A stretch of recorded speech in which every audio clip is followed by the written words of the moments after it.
você traz no dia a dia. Né? Muita gente fala, não, porque a missa é o sacramento da cura. Não, a missa é o sacramento de elevação. Porque na missa nós comungamos o Cristo e nos tornamos outro Cristo. Eu disse isso para vocês. Deus dilata a alma humana para caber dentro do homem. Para quê? Para que a gente seja elevado à condição de Cristo. Quando eu comungo, eu sou outro Cristo. Ele está em mim e eu nele. Então é o sacramento de elevação. O sacramento de cura é a penitência, é a confissão. Ali onde eu derramo a minha miséria e assim como Jesus fez com a mulher pecadora, a igreja me diz, ninguém te condena, eu também não te condeno. Levanta, segue a tua vida e não torne a pecar. Né? Então eu esvazio de tudo aquilo que para mim é um peso. Excelente. Dá para caminhar junto, vamos pensar o lado espiritual e o lado de tratamento psicológico mesmo. Tranquilamente. Não é porque existe, a ciência psicanalítica, psicanalítica, ela não aceita o viés religioso. Né? E, de fato, ela não pode trabalhar de mão dadas com a religião, porque ela é uma ciência empírica. E a religião, ela passa por uma realidade que ela é baseada na fé. Ela não é baseada em conceitos científicos, nem em números. A religião não precisa de números para ser o que é. A essência da religião é a experiência de fé. Diferente do que a psicanálise, que é uma ciência que precisa de números para comprovar o que é de fato a ciência. Mas nada, e eu imagino que seja, que a gente tem resultados fantásticos, e o Vinícius eu sei que compartilha desse sentimento, de entendimento de que você tendo um lado espiritual fortalecido, você também está se prevenindo de um monte de ações. Muito. Né, de tratamentos. A espiritualidade, para as pessoas que têm espiritualidade, as pessoas que têm a prática religiosa, um tratamento de saúde, o Vinícius pode confirmar isso com muito mais propriedade do que eu. Mas todos aqueles que têm uma prática religiosa, uma prática espiritual, têm 1000 vezes mais chance de se recuperar de qualquer sintoma, seja ele patológico ou não. A fé ajuda? Mesmo porque oração, olha que interessante, como é, Fábio? Quando você faz oração, ativa áreas do cérebro na qual te dá estabilidade para tomar decisão. Então, uma oração sem ação não vai acontecer nada. Fica vazio. Só complementando o que você disse. Isso é a palavra oração junta duas palavras em latim. A palavra ora, que é de oralidade, e axio, que é ação, atitude. Então é você juntar aquilo que você fala diante de Deus e praticar a fala. Então a oração, ela não é simplesmente abrir a boca. A oração é fazer aquilo que se reza. Orar com ação. Se eu não praticar aquilo que eu verbalizo, eu não estou orando. Você não terminou. Não. A oralidade é uma coisa. A oracionalidade é outra coisa. Então, ir na igreja lá com papel e ficar lá, não vai adiantar nada. Não. É aquilo que você sempre fala, né? É o que eu falo. Quando você sair da porta para fora, coloque em prática o que você aprendeu aqui hoje. Porque senão não valeu a pena você ter vindo. Você sabia que hoje, respondendo a sua pergunta, come, meu amigo, tem uma pessoa que deu uma faca guinzo aí em você, ó. Daqui a pouco você fala. Hoje em dia, como é que eu faço? A pessoa no meu consultório vem, consulta, e a pessoa já sabe. Se ela não quer ser transformada, já volta lá pro que eu chamo pro convênio de doença. Você tem convênio de saúde? Sim. Não, você tem de doença. É verdade. Eu já falei isso pra você. É verdade. Porque eles não buscam a transformação. Eles tratam a doença. Mas e o ser humano? Onde que fica aí? Entende? Mas vamos voltar. Então, a pessoa vem, aí eu prescrevo, eu faço um planejamento para 4 meses. Quando essa pessoa, Rodrigão, não volta em 4 meses, ela mesmo já manda para minha secretária, fala assim, não fiz nada. Olha o poder da consciência. Porque se minha consulta é tomada de consciência, se ela não faz nada, o que ela vai voltar daqui 4 meses? Não volta. Continue tratando a doença. Porque o meu foco não é no problema, e sim na solução. Só que se a pessoa não quer olhar a solução, eu não vou me identificar. Ai, Então não marcou consulta. Então, Patrícia, eu vou ficar triste. Eu não vou me identificar com isso, Roberto. Ela não tá afim. Ela não está no seu tempo de ainda ver. Aí é o chega que eu te falei. Será que se ela tivesse... Vou dar um exemplo de um chega. Uma pessoa... Eu vou dar esse exemplo nas palestras. A pessoa fumou a vida inteira. Às vezes tinha uma pneumonia ali, uma traqueite. Só que tomava remédio, foi. Aí o médico falava assim... Mandou até pro padre Fábio para tentar fazer terapia para melhorar, não melhorou. Exemplo. Anos lá. Certa vez, essa pessoa tem um filho, ela vira avó, e ele ama o netinho, ama de paixão o netinho. O que acontece é que ele começou a ter uma dor torácica, foi no médico, o médico fez uma tomografia e viu um câncer do tamanho da onça. Naquele dia, ele toma uma decisão que nunca tinha tomado antes. Ele pega o maço de cigarro, eu tô arrepiando com a história, e ele joga no lixo e nunca mais coloca o cigarro na boca. Mas você vai falar assim, mas por que ele não fez isso antes? Porque agora ele tem um propósito muito grande. Ele tinha que parar de fumar para conseguir operar, para conseguir ver o netinho, pelo menos fazer 7 anos de idade. É o chega. O chega é algo que mexe, Roberto. Algo que mexe em você. E ele é inegociável. Por que você não me chamar para tomar uma cerveja hoje? Eu não vou. Não vou. Ah, mas é porque o nutricionista te julgou? Se você olhar com os olhos, meu amigo, sem entender algo que mexa com você, propósito, tô falando de propósito. Ah, você é bobo. E a pessoa que está ao meu lado vai saber que eu não estou julgando. Pode ser que eu tome um vinho com você, mas não vai ser 3 garrafas. Porque eu estou dentro de um propósito. Aí eu pergunto para você que está assistindo. A doença que você tem hoje, não importa qual seja, ela é fruto de algo que você fez e não deveria, e algo que você não fez por um tempo, e você está pagando os pecados. Pecados que eu falo assim, porque eu tô do Fábio aqui. Uhum. Mas a saúde que você tem hoje, ou a doença que você tem hoje, é reflexo de frutos que você plantou lá no passado. Concorda? Complicado, hein? Se você quer mudar, você tem que mudar agora, olhar para o seu comportamento no futuro. Aí você fala assim, mas eu escuto muito isso. Você deve escutar isso também. Mas eu já tô velho para isso. Todos os dias. Todos os dias. Todos os dias. Se você não muda por você, cuidado. Então mude pelos seus filhos. Porque o exemplo que você vai dar de superação, de caráter. Você gosta muito dessa palavra que eu sei. A gente sempre fala essa palavra. De caráter. De dignidade. É o que vai fazer você ser lembrado. Olha aqui para você. Quantas gerações ou quanto tempo depois de você falecer que vão jogar todas as suas coisas no fogo? Geração. Quantos dias? Quantos dias? Você vai falecer. Quantos dias vão jogar todas as suas coisas? Mas você concorda que se você foi alguém que teve significado humano para aquela pessoa, você tocou a alma de outras pessoas, aí não é dinheiro. Porque o dinheiro que você está guardando e vai deixar para os seus filhos, pode ser que ele vai gastar, nem vai lembrar de você. É duro falar isso, mas é verdade. Agora não.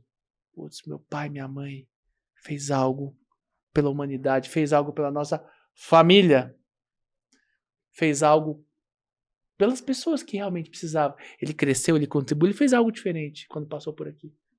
Pode ser que dure semanas, né, Fábio? Pode ser que seja um dia.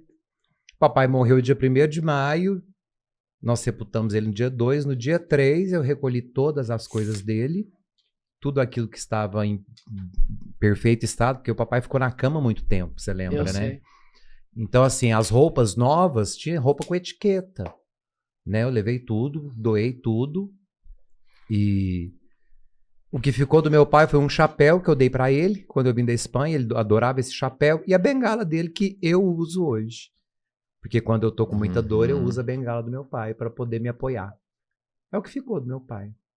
E dentro de você, o que de virtude de papai dentro de você? fica uma história daquele cara que, por mais que tenha errado demais na vida, e errou muito, nunca foi santo, mas tentou acertar muito, sabe? Então, não faço um juízo de valor do meu pai, né? Até porque ele é meu pai, eu tenho a obrigação de honrá-lo. Não faço juízos de valores dele. Não foi um pai excelente, não foi dentro daquilo que eu esperava que pudesse ser, obviamente. Ele foi o que ele deu conta de ser, né? E dentro daquilo que ele deu conta de ser, ele me ensinou muita coisa. Inclusive a não ser como ele, né? Em vários aspectos. Então, eu honro muito meu pai. E sinto mais falta dele agora do que quando ele estava presente, porque quando ele era meu vizinho, a gente morava praticamente do lado um do outro. Eu raramente ia visitá-los, porque eu saio muito tarde da clínica, eu fecho a clínica às 10 da noite, né? Eu nunca saio da clínica antes das 10, nunca, dia nenhum, só na sexta-feira que é minha folga. Então, quando meu pai queria me ver, ele tinha um jeito típico dele. Ele ligava no meu celular, ele pegava o celular, me ligava e falava, fiz sarapatel. O que é isso? É uma comida baiana. Meu pai era baiano e ele cozinhava bem demais. Ele me ligava e falava, primeiro ele perguntava assim, onde você tá? Cansado de saber que eu tava na clínica. Eu tô na clínica, ele, a hora que você sai, passa aqui que eu fiz sarapatel. Tchau. E desligava. Você sabe fazer? Meu sonho era saber, eu não sei ferver água. E aí eu passava lá pra comer o sarapatel, porque ele fazia, porque ele sabia que eu amava. Eu amo comida baiana por causa dele, né? Minha mãe não chega aos pés do meu pai em comida, sabe? Essa coisa. Era a forma dele de demonstrar afeto. Ele fazia a comida que a gente gostava, porque ele não era um cara presente. Meu pai viajou a vida toda pra trabalhar, ele ficou muito fora o tempo todo. Então a forma dele de demonstrar afeto era fazendo a comida que a gente gostava. Era usando o chapéu que eu trouxe pra ele da Espanha, que ele ficava com um chapéuzinho ali. Quando eu chegava em casa, ele buscava o chapéu, né? Com andador, às vezes na cadeira de roda ele pedia pra buscar o chapéu, pra ver que ele faz questão de usar aquilo. Então, quando eu penso no meu pai, tem essas referências. Eu tenho muito afeto por ele. Não sou um filho que sofre pela ausência, né? Porque durante a presença, eu fiz a escolha de não ser muito presente. Então, não me cabe agora, depois da morte, eu estou com muitas saudades. Não, acontece de sentir a falta, de pensar, eu podia ter sido melhor aqui, né? Mas nada que me tire do meu eixo. Porque ele, como pai, foi até onde ele deu conta de ir, e eu, como filho, fui até onde eu dei conta de ir, né? É uma sensação horrível sepultar o meu pai, colocá-lo debaixo da terra e pensar, acabou, né? Então qualquer possibilidade, seja boa ou ruim, se encerra ali no sepulcro, como vai se encerrar para todos nós. Qual a maior virtude dele que permanece em você? A maior virtude do meu pai era que tem em você? a capacidade de não desistir do que ele acreditava. E nisso eu sou idêntico a ele. Meu pai, quando colocava uma coisa na cabeça, nada tirava. E eu sou assim. Quando eu ponho uma coisa na cabeça, eu não saio do meu prumo. Isso pra tudo.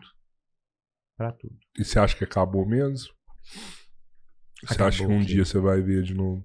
Meu pai? É. Eu acredito na vida eterna, mas acredito de uma forma em que quando eu tiver que encontrar com meu pai, eu não vou ter que olhar pra ele com uma hierarquia familiar. Na eternidade ele não vai ser meu pai, ele vai ser meu irmão. Porque nós somos todos irmãos em Cristo. A ressurreição nos ensina que nós vamos estar diante de Deus, que é um único Pai, e todos são filhos. Então eu não vou ter a necessidade das hierarquias humanas para poder olhar para meu pai e falar, que saudade, meu pai, que saudade, minha mãe. Não. Primeiro que não vai haver saudade, porque a saudade é sentimento humano. E na plenitude de Deus não há sentimentos humanos. Existem os sentimentos que são próprios de Deus. Então vai haver uma plenitude. Eu estarei pleno de Deus. Eu não vou ter falta de nada. E saudade é falta. Então não terei saudade a ponto de ter que... eu vou chegar no paraíso, na eternidade, e sair procurando as pessoas que eu amo. Não. Eu já vou estar completo. Nós vamos nos reconhecer, mas de forma fraterna e não na hierarquia social. Pai, filho, neto, primo, tio. Então eu acredito nessa plenitude. Esse reencontro será importante, mas é outra importância. É não outra é a importância, não é a que a gente importância imagina física e que- material, não. A importância física e material é própria desse mundo. Depois que estivermos justificados diante de Deus, nós não vamos precisar de mais nada. Então não vai precisar da hierarquia. Para que eu quero ver meu pai? Eu não vou precisar ver meu pai, né, com o título de pai e eu filho, porque nós já vamos estar planificados em Deus. Deus já vai ser tudo em todos. Caramba, mano. Então acabou mesmo, né? É. Encerra-se tinha- aqui. O que tinha que rolar, rolou É, aqui justamente. mesmo, né? É. Então dê flores às pessoas que estão vivas. Mas Né? é isso que Preste isso que eu ia homenagem te às perguntar. pessoas vivas. Tem gente que Eu ia te pensa assim, perguntar sobre isso. O fato de seu pai ter sofrido e não estar mais aqui, você entender que realmente acaba e que vai continuar uma outra nova relação, não a mesma, Uhum. te fez pensar em levar mais flores, por exemplo, para sua mãe? Já que não, o seu pai, você já não, mencionou porque, que você não, não porque foi, eu não então... tenho esse costume. Não é meu isso. Você falou flores no sentido metafórico. Sim, de dar mais de carinho, mais oferecer atenção, É. Eu continuo sendo o mesmo. Eu continuo sendo o mesmo. É porque né? eu já vi sua mãe, vocês têm uma relação bacana. Ela Minha é mãe bem... e eu, nós temos uma simbiose muito grande, o que é Aham. muito positivo e muito negativo. Ah, Né? Porque chega uma hora que eu não sei onde termina o Fábio e começa a minha mãe, e onde termina minha mãe e começa o Fábio. Então isso é ruim pra mim e pra ela também. Então a gente tem que tomar cuidado pra não cair num complexo de Édipo, né? Mas o fato de ter perdido meu pai não me fez mudar. mudar, né? Até porque eu não era uma pessoa que precisasse de mudança nesse sentido. Né? Eu não trato a morte, eu não romantizo a morte, mas eu também não trato a morte como se fosse o maior desafeto da existência, porque a única certeza que eu tenho enquanto ser vivo é que eu vou morrer. É a única consciência que nós temos enquanto vivos. Nós vamos morrer. Sim. Porque nós tivemos um início, nós estamos vivendo o meio e chegaremos ao final. Só peço a Deus que seja um declínio natural, né? E não um declínio acidental. E as pessoas vivem como se nunca fossem morrer. É, né? justamente. É uma coisa, assim, Acumulam inacreditável. e falam e fazem, né? E querem acontecer como se amanhã elas talvez nem acordem de hoje para amanhã. E é interessante que você parou para pensar que a vida assim, é a antítese, né? Sístole, diástole. Inspiração, expiração. Neste momento tem um monte de células suas morrendo. E outras nascendo. Eu acredito, Fábio, que essa questão do você comentou do seu pai é muito interessante, que eu também tenho todo mundo tem as questões, né, com essa questão de pai e mãe. E muito dos nossos traumas, eu vejo isso também muito no consultório, advém lá. Dessas daquilo relações. que eles não deram conta, daquilo que eles não deram conta, daquilo que eles deram conta achando que era o certo, e que na verdade não serviu para nada, serviu só para ferir, para machucar. Hoje, e eles achavam que estavam certos. Hoje eu tô aqui, você não sabe dessa história, mas lá em Piracicaba, eu morei em Piracicaba, lá tinha um cantinho, chamava Canto dos Mestres. Ficava meu pai falando de medicina, meu irmão mais velho. Seu pai era médico, faleceu.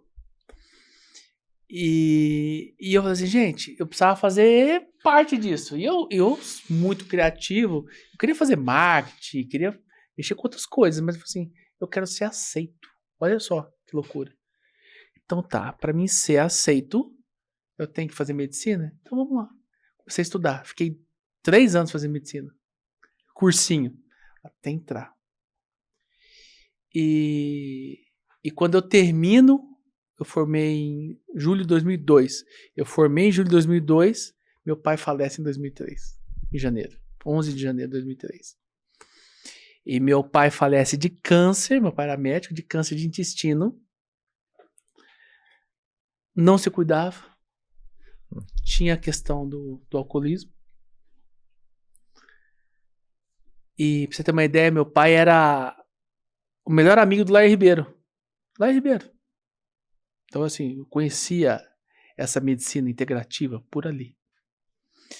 E eu acho que ele tinha as questões dele, as frustrações dele. Ele não foi um cara assim, de alto sucesso. Não tinha esse grande sucesso. E ele acabou falecendo de câncer. Aí eu até te pergunto, eles falam muito de maldição familiar, né? Ele falece aos 54 e meu irmão mais novo tinha 13. E o pai dele, o meu avô, faleceu aos 54 de câncer e meu pai na época tinha 13 anos. E aos 13 anos, meu pai, o único homem, Fábio, e Rodrigão e Borracha, tinha que lidar com fazendas lá no sul de Minas, de Alfenas. E meu pai falou assim, calma aí, eu quero viver minha vida, eu sou uma criança ainda naquela época, hoje em dia 13 anos, é até avô, né, mas naquela época. E ele podia, remetendo o que você perguntou, o mesmo assunto pro A pode ter uma consequência, pro B pode ter outra. O dinheiro, ele podia ter falado assim, não, aos 13 anos eu vou ser milionário, empreendedor. Ele criou, sabe o que, amigo? Uma repulsa do dinheiro.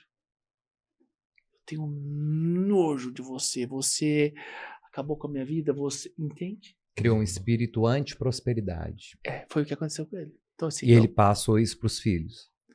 Provavelmente. Passou. Pra mim não, graças a Deus. Mas eu ressignifiquei isso. Passou, só que você ressignificou. Ressignifiquei, passou, mas eu ressignifiquei isso. De uma maneira consciente. E ele não cuidava da saúde dele. Então, assim, tudo isso eu ressignifiquei. Eu peguei o que ele tinha e ressignifiquei. Então, você vê que eu não bebo muito. Eu procuro cuidar da saúde. Entende? Por isso que você que me julgou nos outros podcasts, você não sabe da minha história. Para de julgar o Fábio. Ele pintou o cabelo. Gente, você não sabe da história dele. Do que ele vive. Eu sei porque eu convivo